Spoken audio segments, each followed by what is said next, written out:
ইরানের ইসলামী বিপ্লবী guards crops IRGC দাবি করেছে তারা বাহরাইনের শেখ ইসা এলাকায় অবস্থিত মার্কিন বিমান ঘাঁটির সদর দপ্তরে ব্যাপক হামলা চালিয়েছে। হামলায় ব্যবহার করা হয়েছে ২০টি ড্রোন এবং ৩টি ক্ষেপণাস্ত্র, যা বাহরাইনে অবস্থিত মার্কিন বিমান ঘাঁটিকে গুঁড়িয়ে দিয়েছে।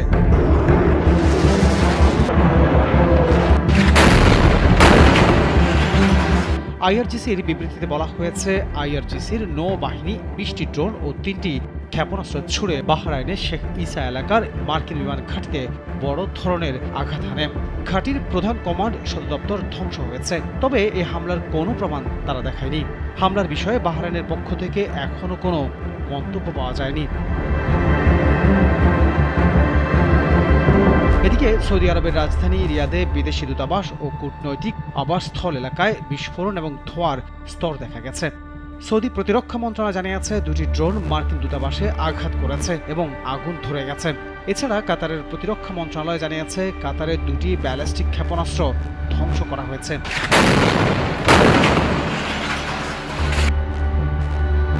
শনিবার থেকে শুরু হওয়া এই সংঘাতে ইরানের সর্বোচ্চ ধর্মীয় নেতা আয়াতুল্লাহ আলী খামেনি নিহত হয়েছেন। তার স্ত্রী সহ পরিবারের কয়েক সদস্যও প্রাণ হারিয়েছেন। আর দেশটির সর্বোচ্চ নেতার মৃত্যুতে শোকে শক্তিতে পরিণত করে এবার ইসরায়েল আর মধ্যপ্রাচ্যে অবস্থিত মার্কিন ঘাঁটিগুলোকে টার্গেট করেছে ইরান, এমনটাই বলছেন আন্তর্জাতিক বিশ্লেষকরা। এছাড়াও ইসরায়েলের ৩টি সামরিক ঘাঁটিতে হামলা চালিয়েছে লেবাননের সশস্ত্র গোষ্ঠী হিজবুল্লাহ। বৈরুতের দক্ষিণ উপশহরে তাদের ঘাঁটিগুলোতে ইসরায়েলি হামলার জবাবে তারা এই পাল্টা হামলা চালিয়েছে বলে দাবি করেছে মিডল ইস্ট আই। মঙ্গলবার এক বিবৃতিতে হিজবুল্লাহ জানিয়েছে, তারা ইসরায়েলের ৩টি সামরিক ঘাঁটিতে হামলা চালিয়েছে। বিবৃতিতে হিজবুল্লাহ আরও বলেছে, লেবাননের ডজন খানেক শহর ও জনপদে ইসরায়েলের অপরাধমূলক আগ্রাসনের জবাবে তারা এই দুটি ঘাঁটিকে ড্রোন দিয়ে লক্ষ্যবস্তু করেছে। শুধু তাই নয়, সংগঠনটি অধিকৃত গোলান হাইটসের একটি সামরিক স্থাপনায় রকেট হামলা চালিয়েছে বলেও দাবি করেছে। এদিকে মঙ্গলবার ভোরের দিকে বৈরুতে সিরিজ হামলা শুরু করে ইসরায়েল। বাংলাদেশ সময় মঙ্গলবার ভোর ৫:৩০টার দিকে এই হামলা চালায় ইসরায়েলি বাহিনী। লেবাননের সরকারি তথ্য অনুযায়ী শুধুমাত্র একদিনে দেশটিতে ইসরায়েলের হামলায় ৫২ জনের মৃত্যু হয়েছে। এছাড়া আহত হয়েছেন ১৫০ শতাধিক।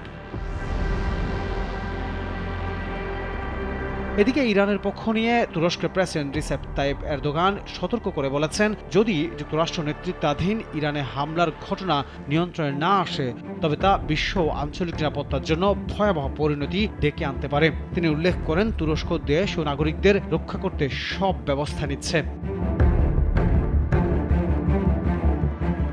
রাজধানী আঙ্কারায় আয়োজিত এক ইফতার মাহফিলে তিনি বলেন, যদি প্রয়োজনীয় পদক্ষেপ নেওয়া না হয়, চলমান সংঘর্ষগুলো আঞ্চলিক ও বৈশ্বিক নিরাপত্তার জন্য গুরুতর প্রভাব ফেলবে। প্রেসিডেন্ট এরদোগান আরও বলেন, তুরস্ক শান্তির পক্ষে অটল রয়েছে। দ্রুত রক্তপাত ও কষ্টের অবসান ঘটুক এবং অঞ্চলটি দীর্ঘমেয়াদী স্থিতিশীলতা অর্জন করুক। তিনি জানান, তুরস্ক সরকার প্রতিটি পর্যায়ে কূটনৈতিক সংযোগ বাড়াবে যতক্ষণ না যুদ্ধবিরতি প্রতিষ্ঠিত হয় এবং পরিস্থিতি শান্ত হয়।